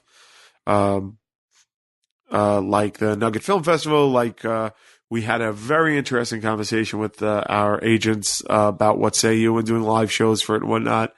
As long as it doesn't interfere with the Tenderloin shows or, Sure. So a lot of good stuff's coming. Yeah. Okay. It's not dead. I know we missed a few weeks and I don't want you guys to take that as a sign that we're starting to slack off. In fact, we're not. We're actually moving things behind the scenes in a more, consolidated direction. You're going to see a lot of big things coming up soon. Anyway, blah, blah, blah. Good stuff. Good stuff. Back to, Ricky Martin. Yeah. Well, actually, I was telling the Latin invasion thing. Oh, right. Okay. Let's go back to that story. Yeah. Right. We got it. All right. We got shebangs. Yeah. All right. So anyway, I went and returned. I opened it. Okay. So I went back to the Radio Shack. I had the receipt and I said a guy was there and this guy was like too cool for school. He was like 45 years old, but young at heart, but he was wearing the standard issue Radio Shack red vest. Sure. But everything underneath was like he was a metal cat. Okay. But he was like a Spanish guy with short curly hair. So it takes all types. Yeah. He had on those rings, like snake rings. Right. A skull, like a dragon's mouth. Like a sorcerer. Right. Yeah. And he had on. What a lifestyle that is, huh? And, I actually have a lot of affection for metalheads. I kind of love that they buy into the cheesiness. Very fantastical. Yeah, they love it. They don't care. Yeah. The fucking devil signs, yeah. the horns. They're through and through. Once you become a metal guy, like if you see reformed metal guys too, sure. But they're still like metal guys, but like they cut the hair. Right. But it's an attitude. Yeah. It's like a way of life. It is. I went to, I'll make it quick because your story's way better than mine, but I went to a metal bar about 2.5 years ago. This girl I was dating was into metal, and her friend, actually her name was Metal Mel. That was her name, Metal Mel. Everybody called, like at work, they're like, oh, it's Metal Mel, it's Metal Mel. And I went to a metal bar, and they were such an inviting, warm group of people. Like, it wasn't like they were just happy to have me there. And like the fact that I didn't listen to metal only excited them, because then they were like, you gotta listen to it. Like the enthusiasm never waned. It was just great. They air guitar, like when there's a guitar Holy solo, shit. they feel that shit. They go, I think I know the name of the bar. I'm sorry. They, you know another interesting group, and we might have touched on this with Juggalos. Yeah. I think next podcast we should look at Craigslist stuff, and I want to take a little bit of a more in-depth look at Juggalos. Juggalos. We should get into it. Duff's is the name of the metal bar in Brooklyn that I went to. So if you haven't been to Duff's, I've been there as well. Juggalos. We'll do Juggalos. Yeah. I actually know my buddy. I'll see if I can get him on the show. Is he a Juggalo? He toured. He was like one of the assistant tour managers for the Insane Clown Posse for like a year. Really? Yeah, and he worked with them. They throw that soda all over everyone. Faygo. Yeah, what the fuck is that? It's like a Detroit soda or something? Yeah, it's just Faygo, bro. Faygo. Faygo beverages. Yeah. What is it? They got some. Let me tell you something. ICP. If you could just let down the fact that it's the ICP, they got a fun song or two in there. Yeah. Yeah. But they did that song like, "Yo, magnets, how did they work?" Oh, but he was being serious. Yeah, he was. I know. Everybody says that, but everything I've heard about that guy is like, I think the kind of jokes on everybody else. But I don't know. I wonder if Fago's huge outside of them, or they're like help keeping Fago alive. Like this in popular culture, Fago is often talked about by the horrorcore group Insane Clown Posse, who reference Faygo in several of their songs. Positive audience reaction to an early concert performance in which Violent J threw an open bottle at a row of hecklers resulted in the group continuing to spray their audiences with the drink. This practice was repeated and then developed into the Juggalo culture's Faygo showers. Right. Okay. Juggalo culture, see? Faygo was referenced in the song Street Dreams by rapper Machine Gun Kelly, I know who that is, on his 2013 album Black Flag. In the webcomic corner, okay. So, I don't know. It looks like a Shasta type of thing. Yeah, it's definitely one of those. I've had it. My buddy Velez brought it over one night. Oh, really? Yeah, we had it. So the guy's a metal guy. Okay, and sorry. I went up to him and I said, I'd like to return this. And I put it down on the counter with a receipt. And he's like, he immediately looks down, looks back at me, he shoots me like a look. He's like, sorry, I can't do it. And I'm like, I have the receipt. And he's like, yeah, I can. I'm like, yeah, but it's I bought it like 3 days ago. He's like, I cannot do it. It's open media, sir. So I was like, oh, well, then in my head, I was like, okay, well then let me just tell him it doesn't work. Right. And I'm like, well, it doesn't work. And he's like, that doesn't work? And I'm like, no. Like he's immediately like aggressive with me.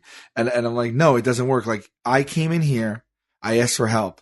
I told someone that I bought a karaoke machine and I need something that'll be compatible with it. And they gave me this thing. I brought it home. I put it in. It doesn't work in that machine. So he's like, that works. And I go, how do you know? And he goes, cause it does. And I go, but you don't know what machine I have? He's like, it works. I was like, I don't understand what the issue is though. Like, why can't I return it? Right. He's like, you can't. I go, well, then let me exchange it. And he goes, you can't exchange it. It's open. I go, I don't understand what he's saying. He goes, we don't allow open media because someone could take this home, copy it and bring it back. And I go, are you calling me a thief? And he goes, I didn't say that. I said, but you're not returning it because you're saying you think that I got this thing and I brought it home and he's like, no, I didn't say that, but I can't take it back. I was like, so if I'm telling you it doesn't work, don't you have to replace it? Just give me another one. Right. Like just replace it with another one of the exact same thing. Cause now I had to Sure, stand you my gotta ground. play it out to the end. So I'm like, yeah, just give me another one. Like, just give me another one. It doesn't work. And he's like, I'm not going to do it. And I go, your employee gave me this. And I start getting loud. Right. And I haven't told the story in a long time, but I start getting loud because like part of me was like getting into it with him. Right. Cause he was being a dick. Part of me was like, well, what if it really didn't work? And that I was arguing just out of principle at that point. And part of me thought it was funny. Right. So like I started like mixing it up with the guy a little bit, and I'm like, I want to speak to one of your managers. He's like, fine, you want to speak to one of my managers? No problem. And he goes in the back and he has two large swinging doors. He pushes them, he swings through them. Right. And I'm waiting there about 10 minutes. He comes back out. He's like, my manager's on the phone with Texas. That's what he said to me. Texas. He goes, he can't come to, he can't, he goes, he can't come. Manager's unavailable. I go, what do you mean the manager's unavailable? I want to speak to the manager. He goes, he cannot come to the phone right now, sir. To the front right now, sir. I said, why not? He's like, because he's on the phone. I was like, so I'll wait till he gets off. He's like, he's not getting off. I'm like, why? He's like, because he's on the phone with Texas. I was like, your manager's on the phone? Now I'm like, your manager's on the phone with the state of Texas? Right. And he's like, yeah, he's on the phone with the state of Texas. He's doing this thing. This is an employee of Radio Shack, right? And I'm like, well, this doesn't work. And I'm not, and he goes, that work. He goes, this doesn't work? This doesn't work. I go, no. He grabs it. He walks from behind the counter, walks up to the aisle of karaoke machines, Right. pops it, puts it in. And now, mind you, it's Christmas time. Sure. There's like 25 people in the store. And Right. like people had already been watching from the first scuffle. Right. Me and him. So now people watch him go over there. People turn around and they're waiting to see what happens, right? He throws the fucking thing in there, hits the button, and he, like a dick, turns it all the way up and hits play. And all of a sudden it's like, literally She Bangs just comes on like at full blast. Right. And everyone, like, I see people online like, oh, this is going to be good. Is it going to work? Is it not? Right. And he turned and just She Bangs just starts blaring. And I think it was, cause his voice it was his voice. I think like the CD you could play it with or without. Sure. And cause he was singing it and he's like, She Bang, She Bang. And I see people online like cracking up and everything. I felt so embarrassed. So he takes it back out, pulls it, hands it to me, and then walks back and like disregards me. So I go up to the thing, I put the thing down and I'm like, so what are you, so now I'm like, cause now I had to like, so I didn't know what to do. And now everyone was like, looking at it and they see it's a Latin Invasion CD. So I go, so what are you saying? What are you saying? That I took the CD was $9.99. Okay.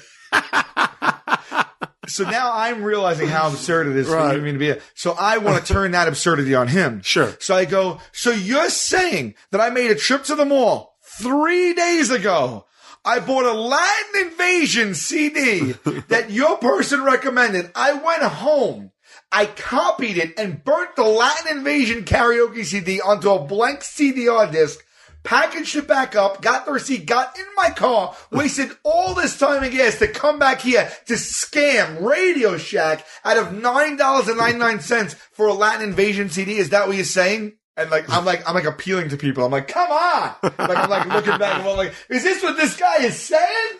Right? And I put it down, I push it. I'm like, you got to take it back. And he stops it with his hand and he pushes it back. So we're like pushing it on the table and it went back and forth twice. I was like, you got to take it. He's like, I don't have to take it. I go, you have to take it. And he goes, you know what?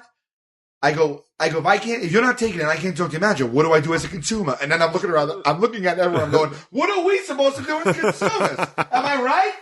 Don't buy the Latin Invasion CD here. Right? So then he goes, you know what? Go home and call 1-800 The Shack and tell them blah, blah, blah, blah, blah. The Shack. This is before they rebranded. Right. Then I think they named it The Shack for a while. They tried and to then they went change back, The Shack, right? yeah. But it was before they rebranded, but just the number was The Shack. Right. And then I looked him dead in the face because now he was heated. And because we were pushing it back and forth, it's like starting to get like a little physical. So now you starting to get the upper hand now because you're, or were you just as heated? It was really a toss up. Okay. If you were there, you might have been like, "Oh, this guy's funny." He's like, or you might have been like, "This guy's losing it." Okay, now. right. Like, because I'm like, really? I'm like appealing to everyone. Sure. You either thought it was funny or you thought you were seeing me unwind. Okay. Or both. It was really a little bit of both. And I look at him and I look at, again, now everyone's just silent. No one's working. Like, everyone's looking at, and I go, did you just tell me to go home and call 1-800 The Shack and wait for an operator to talk to me about the Latin Invasion karaoke CD? I think it's $9.99. What scam? And now I'm going up. I'm like, what scam do you think I have going? Do you think I went home and made 100 copies and I'm selling exclusively a Latin Invasion karaoke CD to people trying to rip you guys off? This is insane. And he literally said this. I swear to God, he goes, "Good day, sir." Right? And I don't think he was saying it. Not Willy Wonka. No. He meant good day, sir. He meant "Good day, sir," but I was wrong. Because I go, "What?" And he goes, "I said good day." Oh, really? And like after he said that, Right. there was nothing for me to say and Right. nowhere for me to go. So I looked at everyone in Radio Shack and I just slowly reached my hand. and like swiped the CD and the receipt in the bag back up like in my hands. Everyone was looking at me and I just turned and like slinked out. I like had to walk past everyone and people like snickering and I'm just like the nerve of this guy. So he won. Yeah, he won. I think I still have it. Really? I still have it. That's great. I still have that CD. I gotta find it. It's in there. That's awesome. The Latin Invasion. The Latin Invasion. Ricky Martin. Wow. There we go. Well, I mean, we're over an hour and a half here, buddy. Okay. You think we've given a little extra this week? We certainly tried. Yeah, we did try. But we are because if I'm going to try and make Philly, I should get on the road. Yeah. I don't know what I'm going to do. We'll be back next week. We're back on schedule, back on track. We're only shooting 4 days next week, which is great. And still might be a couple of tickets left for our shows this weekend. Second Staten Island show? Maybe not. Actually, I think everything's sold out. Yeah. I'm not sure. Check. We'll be in Atlantic City. Playing in Staten Island on Friday the 27th and the Borgata in Atlantic City, New Jersey on Saturday the 28th. That's right. And tickets are available for our show in San Diego as well. Oh, that's right. We're going to Comic-Con. We're going to Comic-Con. That's right. We're supposed to be doing a panel at Comic-Con. Yeah. We're hoping that comes to fruition. Right. But either way, we'll be out there.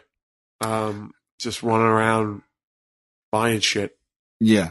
I'm going to buy a ton of shit. I can't wait to do that zombie run, man. Oh, it's so much fun. Yeah, the zombie run is great. Are they going to have it again? You know what? Let me look it up right now. We should do a What Say You Zombie run. That's good. That's good, man. It was Walking Dead zombie run, I think. What happened is last year, Murray and I did it last year in San Diego. They take the baseball stadium out there and they turn it into like a Walking Dead escape. That's what it's called. And they populate the stadium with zombies and put actors in military outfits, and you just got to run and make it. Oh, let me see. Yep, it's San Diego. While we're out there, Petco Park. That's awesome. We will definitely be doing it. Me and Murray did it. We had a fucking blast, dude. And they chase you? They chase you. And what do they do? Like, do they actually catch you? Or? No, what they do because part of me doesn't want to be a sweaty mess either. You'll be a sweaty mess. You have to be a sweaty mess. Yeah, you will be. You just have to accept it. What they do is they put this luminescent shit on their hands. Right. And if they touch you, at the end, they bring you into this. I don't want to give it. I honestly don't want to give away the ending. Okay. There's a way to tell. But you don't get kicked out. No. You do the whole run to the end. So and then at the end, it's determined if you've been bitten or not, and something pretty cool happens. Okay. Yeah, it's pretty awesome. Are you legit running or just kind of like no. scurrying? You both. There's times you could do it any way you want. They obviously the people playing the zombie. You could play a zombie if you want. Like, so how do you do that? You sign up and you go early during the day, and they give you the rules. They give you a section. They're not allowed to grab you or anything like that. They're not jumping on you. They leap out, and like if they touch you and leave the. Oh, but that's odd. So the people playing zombies are just people that signed up to play zombies. So they're in zombie makeup.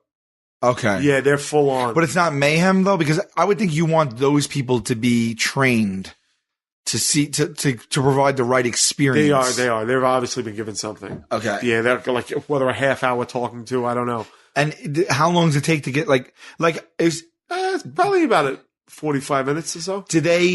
Are they slow zombies? Slow zombies. What they'll do is you'll just walk past them. They're like, "Rrr," and then as you get closer, they'll start shuffling towards you. Okay. They're not the running fast zombies. Oh, so you're not really running then? No, but there are times where you have to dodge. It's an obstacle course too. Okay. So you're also doing obstacles. There's a rope bridge. There's like all sorts of things. Okay. They put cars out. And like you could crawl, like I crawled through a car while Murray went over one. No. Yeah, it's pretty cool, man. But Walking Dead Escape, we had a lot of fun. And like this one zombie was a fan of the show. So like we walked by, he was going, Larry. No. Larry, yeah. He didn't break character. No, he stayed in character. It was great. Oh, that's awesome. But they have a whole cinematic thing. Like they have guys dressed in military outfits who are like, go, go, go, zombies are coming, zombies are coming. That's awesome. There's like a storyline and shit. Yeah, it's pretty good. It's like, it's a lot of fun. That's like that. I don't want to say it on thing, but that's like that idea that we had. Yeah, it is. It is. It's good. It's a lot of fun. Very cool. So we'll do that while we're out there, and we'll certainly let everybody know when we're going to do it. And we'll just be hopefully.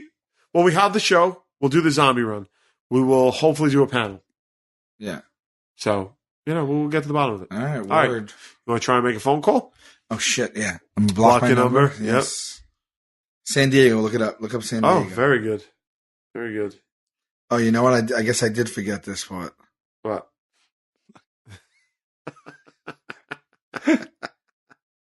Sal just showed me a picture of the rap party. Some of the crew got a little saucy last night.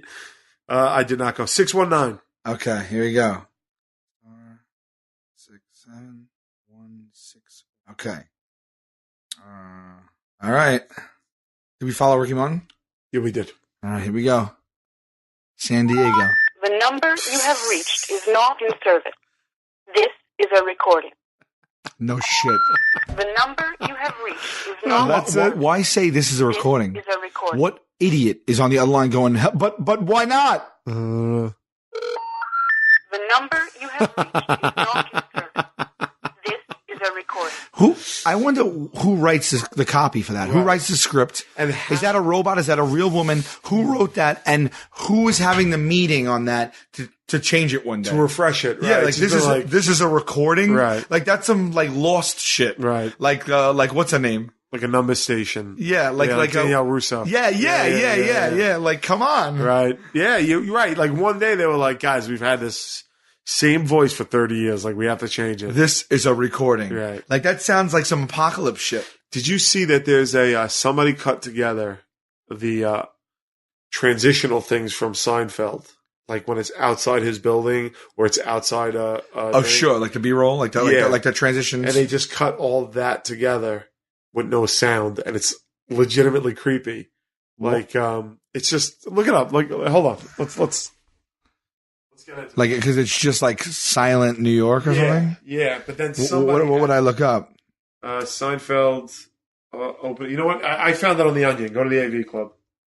You ever go to the AV Club? Yeah, Onion's the best. Yeah. We have dead air now. Or Yeah, it's all right. Just go down. It was down at the bottom. It's in that good job internet thing they do. Here it is. Okay, so this is it. Okay, but with the number station added over it. Check it out. No, Yeah, like somebody took it a step further. Oh, this? Yeah, that.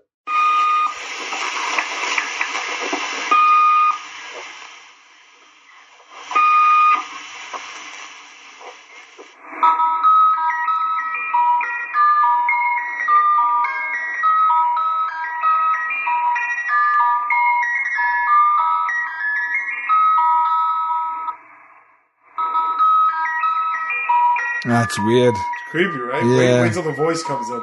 The voice? Yeah, the number station voice. Oh, right. Because this is from Lost. No, the number right. station's the real thing. Oh, okay. It's creepy. Looks weird, right? Like 0096. weird, right? Yeah. 28 days later, fucking zombie Yeah, apocalypse yeah. thing. It's pretty cool.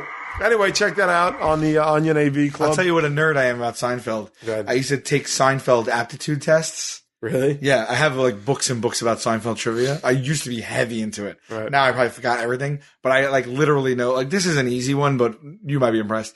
His address on the show, like I even know that. Like What is it? 129 West 81st Street. Did you ever go to that address? That address is not the facade that they show. I knew that I went to the address that it's supposed to be. Yes. Okay, yeah. That you just saw, I've Right. been to that, yeah. Oh, cool. And then his apartment was 5A, I believe. Wow. I didn't I even used, miss it. used to have 5A on my bedroom door in my parents' house. Really? Oh, that's yeah, cool. yeah. It is that one day when my life slows down is a show I'm going to dive into. I gotta. You got to. I know. I can't believe. I know. Is it like you've seen a couple? Or have you never even seen it? I've seen a couple. I've seen maybe 5 episodes tops. Wow, that's insane. Yeah. I think it's 198 or 212 episodes, something like that. I saw the final episode, so there's one. Yeah, but the show's great, but the show became a caricature of itself after like season 6. Really? If you want like the purest shit, it's like they were still getting their stride in 1. Mm-hmm. Halfway through 2 is they start getting gems, but 3 through 6 is like the 3 through gold. 6. Yeah, I'll get in there and watch it one day. I have a list of things I got to do, and that's on it. So I mean, I have all of them on DVD. Yeah. It's on Netflix now, isn't it? Oh, probably. I think yeah, it is. Yeah. You should. I can't. I still can't believe I that. just have no, dude. It's like literally. I haven't watched the last season of Sons of Anarchy. I haven't seen the last season of Justified. Orange Is the New Black. I haven't even gotten to the new season of that. Too, Yeah, I got to get into it. So there's a lot going on, but we got some time coming up. I guess I don't know. Anyway, we're supposed to end the episode. Let's do that. Thank you for listening. Thank you for your patience, everybody. Yeah. And we are back on track. We didn't leave out of laziness or neglect. It was just, we were making two TV shows, and, we want you guys to see that too. Yes. Yeah. Yes. It was just, and we're very lucky to be making them. Yes. And so we had to kind of prioritize once in a while. It was just too much. But there you go. But yeah. So this was like a supersized episode, Yeah. and we'll be back next week and back on track. All right. Thank you, for listening to What Say You. I'm Brian Quinn. Sal Volcano. I'll talk to you next week.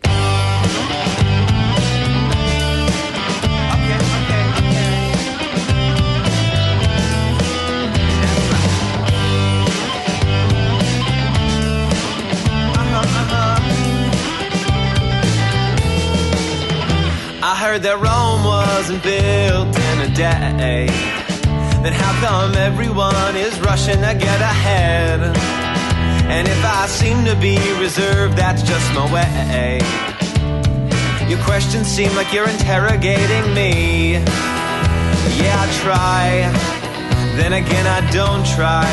I get an F for effort, I get a D next time.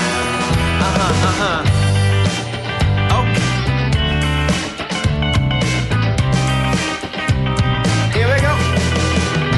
I heard the lemon metaphor 4 million times, and I don't stand for lemonade, don't ask me why. And would a beverage stand be a job that be desired? And where would I get the wood, and should I try? Should I try? Then again I don't try. I get an F for effort, I get a 65. Yeah, I try, yeah, then again I don't try. I get an F for effort, I might as well just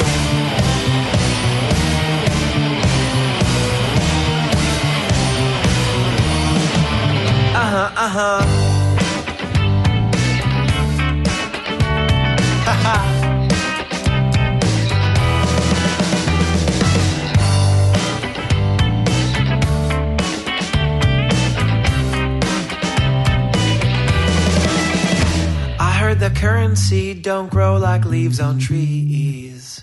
Then how come my money comes and goes so seasonally? And I wish farmers planted plants instead of thieves. My friend pays a ton of green for greener groceries. Yeah, she tries, then again she don't try. She gets an F for effort, she'll plant a tree next time. Yeah, she tries, then again I don't try. I get an F for effort, I get a D next time. Yeah, I try.